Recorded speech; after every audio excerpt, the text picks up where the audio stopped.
Entertainment. Now, we often hear how the NHS needs to save money. Well, we might have the ultimate solution, DNA testing, to predict our future health. Knowing this information could be vital. If our DNA tells us, for example, you are going to be lactose intolerant, we could then just stay away from dairy before we show the symptoms. If it tells us we're likely to have a weaker heart, we could avoid running marathons. All these things could mean getting sick less and leading healthier lives. We wouldn't need to spend years figuring out what was wrong with us. And there are bigger diseases as well, of course. There's Parkinson's, there's depression, there's motor neurone disease. And we were talking an hour ago, weren't we, about Barbara Windsor and dementia. So is this the future of medicine? Today I'm joined by the man behind the idea. He wants to roll out genetic sequencing on the NHS, and he thinks soon we will buy DNA tests for babies as their christening presents. I've had my genes sequenced. I'm also joined in the studio by a busy mum of 4 you've had the test done too. I have. Okay, so we're going to both open up about our tests and what the results say about us, and whether we can use the test to help us lead a healthier life and avoid the illnesses that may be predicted. Do you think this is a good idea, or does it worry you that you can actually see into the human body like this? 08000 288 291. Email vine@bbc.co.uk. So Mo Taylor is the mum I mentioned. Stephen Critchlow is the chairman of Evergreen, whose idea it is that we should all be doing this. Hello. Hello. So you've essentially you've done the test on me. Now, remind me how I gave you my DNA. Well, it starts off by just taking a cotton wool swab and stroking in the side of your cheek, then putting that into a tube, posting it off. And have you got the kit there? Yeah, there's a kit. Yeah. Okay, opening the box. And it's not blood. So some people put off by any idea of a pinprick. You're just producing a very, very long, actually probably the longest cotton wool bud I've ever seen. And that is just going into the mouth. Yeah, you just twist it on the inside your mouth, on your cheek, and then put it back into the tube and post it off. And so from those cells, you get the fingerprint of the entire body, basically. That's right. Okay. Now, the big question before we get cracking on the details is how far you can go in predicting things I may suffer. So to go to the really big one first, could you, for example, tell me, Jeremy, you are going to get motor neurone disease? I think the diagnostic side of DNA is going to cause a revolution. It's early days at this point in time. Many of the really serious diseases show indicators, but as yet we don't necessarily know exactly what causes the disease to come out in you. Right. Okay, so that's really important. So if we take, for example, a very famous hereditary condition, Huntington's chorea, as I understand it, if you have the gene for that, you get the disease. But that is a really unusual case, isn't it? That's right. And I suppose you might take another one that a lot of people want to know about, Alzheimer's, for example. What you find is that there's a tendency to get Alzheimer's if you have the genes for it, but nobody can predict whether you will or whether you won't. So it's not a great one to do a home test for, because you wouldn't be able to do anything about it if you found out. Yeah, what about saying to somebody, you will not ever get Alzheimer's? Would you be able to do that? Unfortunately, you can't. There are people who don't have the gene who still get Alzheimer's. Right, and I was talking to somebody recently about Parkinson's, depression, these ones. They said, again, you're looking at sequences of maybe 30 genes. They've got to be flipped one way or the other, and then you have some environmental thing come in. With depression, classically, it might be stress. So again, you can't give a definitive on them. Is that right? Not yet. Okay. Not yet.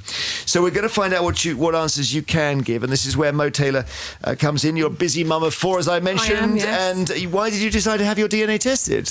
Well, I want to take control of my own health, but the main reason is that since October I've had what I call burning tongue syndrome, where my tongue 24/7 just feels like it's been burnt.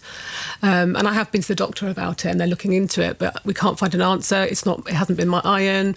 There's no reason they can find. So this is a very strange one. I've actually never heard of burning tongue syndrome. Is it online? Does it exist? Well, I hadn't heard of it until it happened to me, and then when I started Googling it, it's something that's was quite prevalent on Google, but I can't say that I've actually got that. That's just how I describe it, that my tongue constantly feels sore. Right. And some people have suggested it might be a vitamin deficiency.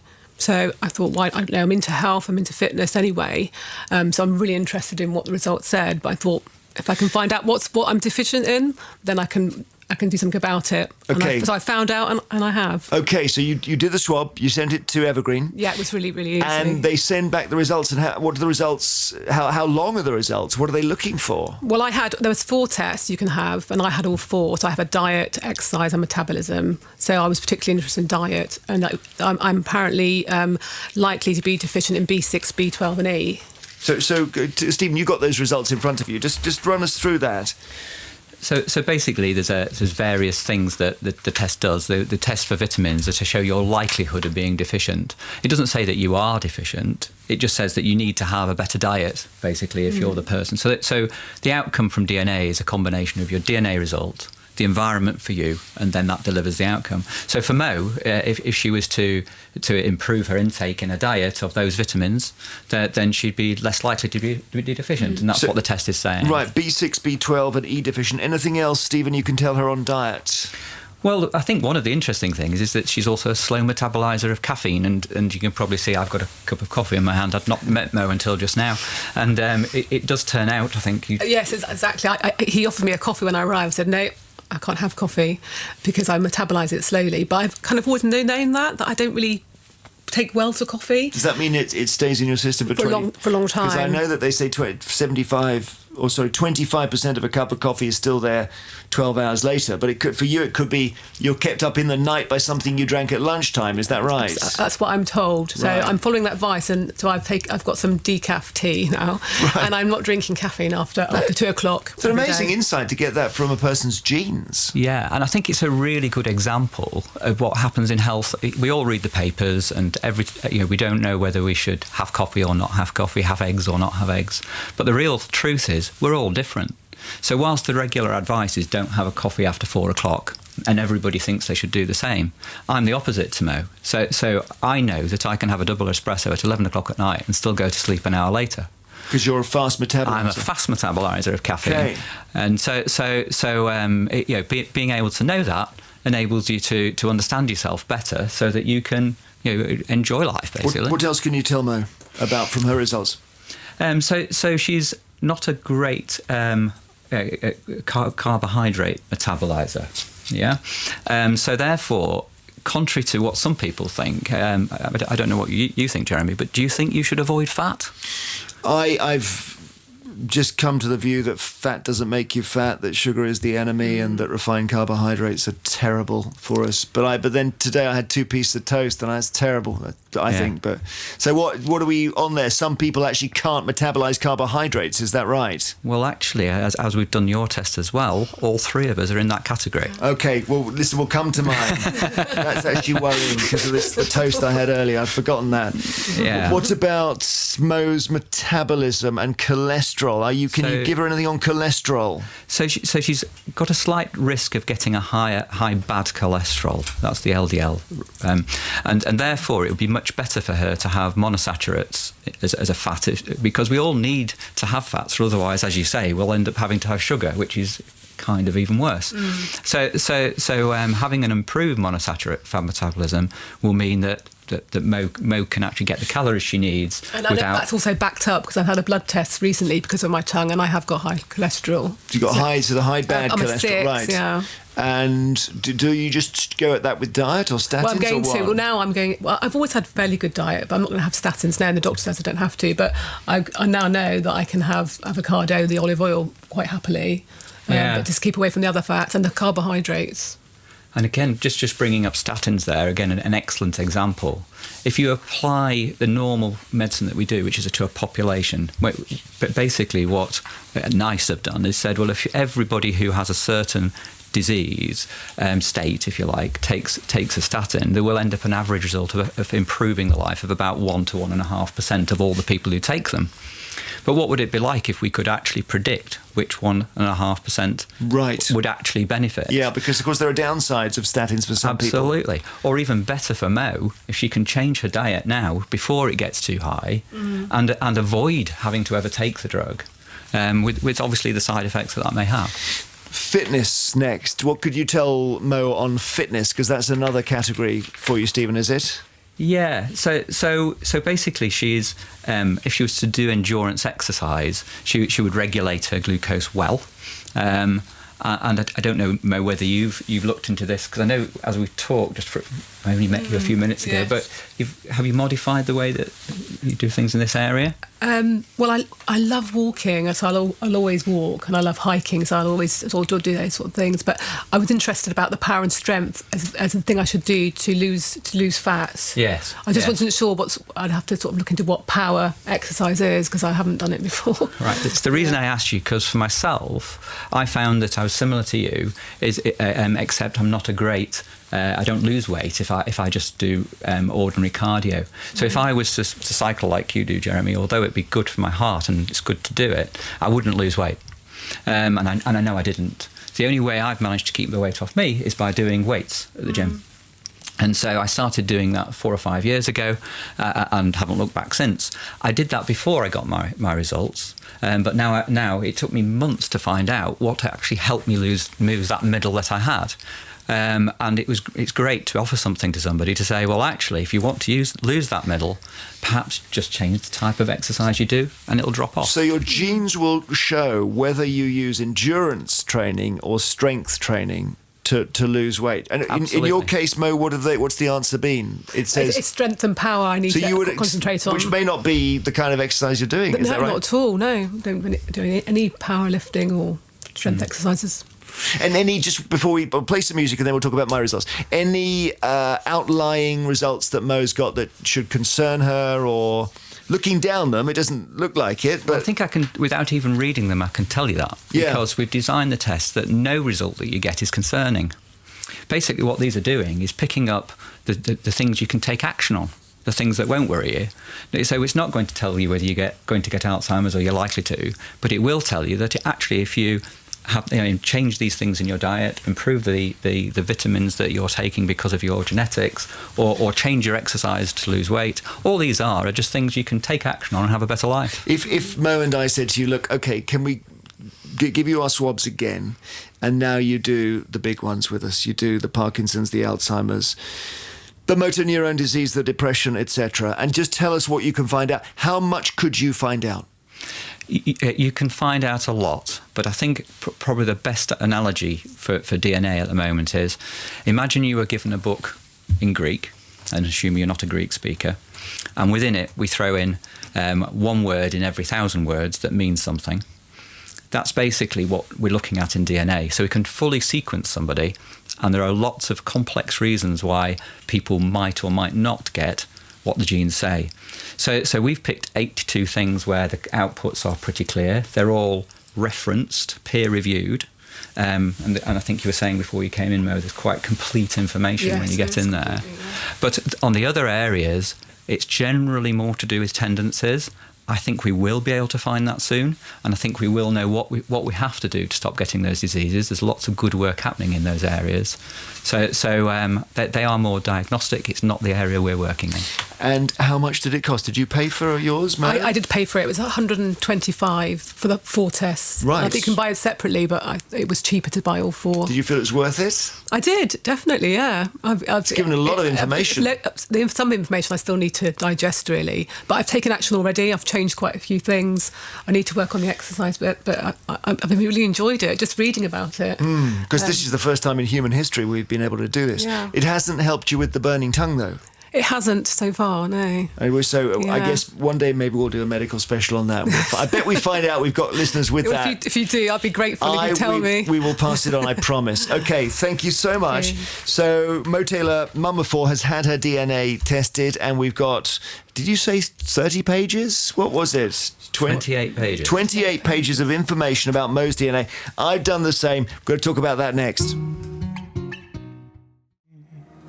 Josh Groban, Symphony, BBC Radio 2. This is interesting now. Stephen Critchlow is with us, chairman of Evergreen, health entrepreneur. And you've got this app, and it basically people could start, I think most started using it to book hospital or doctor appointments. That's right. Yeah. But then when you go into the settings on the app, you suddenly find you can get a swab, and you can get you to look at the DNA. You've done it with me.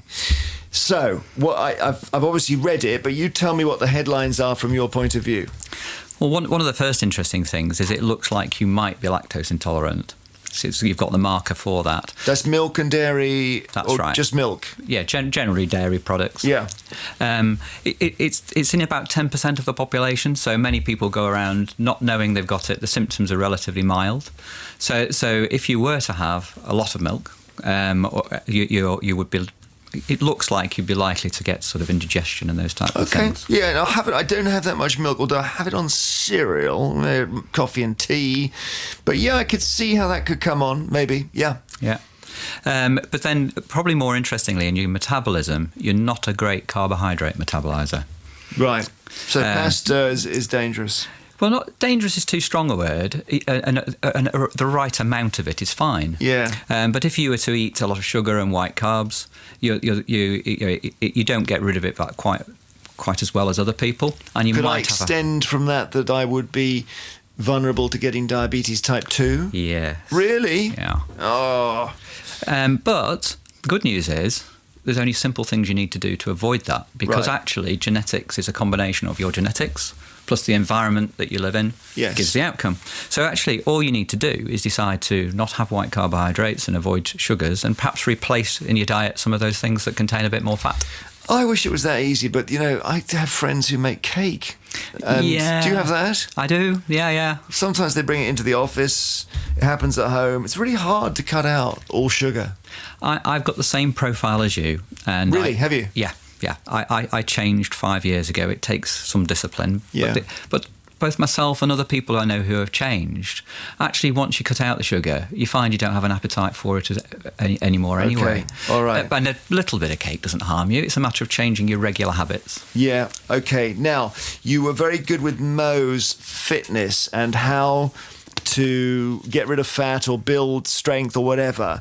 And you were making a choice basically between endurance, something like running, cycling, and strength, something like weightlifting. Where am I on that? Well, the great thing about you is you've got a really helpful gene. You've got something that says that if you were to do weight exercise, you would grow your muscles more. I don't know which type of exercise you choose to do, but also that you are likely to lose your body fat by doing weights. By doing weights, not running around? Yeah, I'm not saying don't run around, but you're more likely to lose your weight by doing some weights. All right. I've not really done any weights unless you count sort of jumping to conclusions or any lifting my bike out of a rack, I suppose. But I don't know. In the end, I suppose cardiovascular health is more about sustained activity, isn't it? Yeah, so I changed to doing weights and was worried that I might not be doing my cardio. Yeah. And I can tell you that if, for example, I have a Fitbit, I'm at the top end of the range with a 58 VO2 max, even though my regular exercise is doing weights.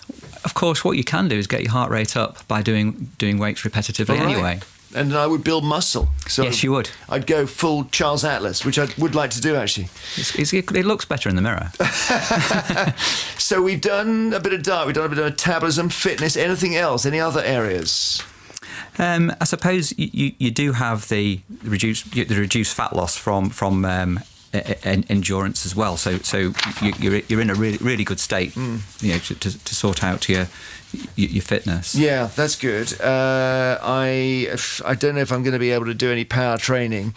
On diet, there's a really weird one where it says unlikely to overeat. What does that mean? I think we all have a tendency. I do have the tendency to overeat according to my genes, and I know if I want to, I could almost eat anything.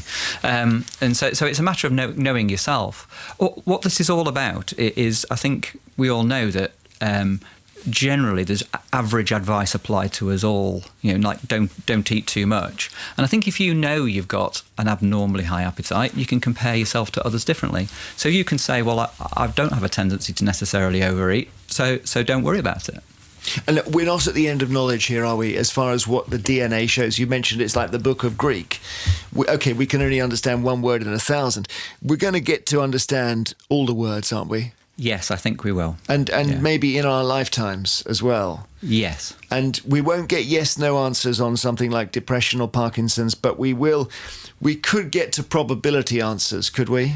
Yes, I think the biggest thing is what is the impact on the environment on that complex instruction manual called your DNA. Yeah. So it's not so much finding out more and more about the instruction book. It's more and more about finding about what the environment does to the instructions we have. Fascinating. Thank you so much for coming in. Stephen Critchlow is chairman of Evergreen, which does these DNA tests and gives you, well, more than 20 pages of results and things that you can change if you want to get healthier. Really interesting. Stephen, thank you.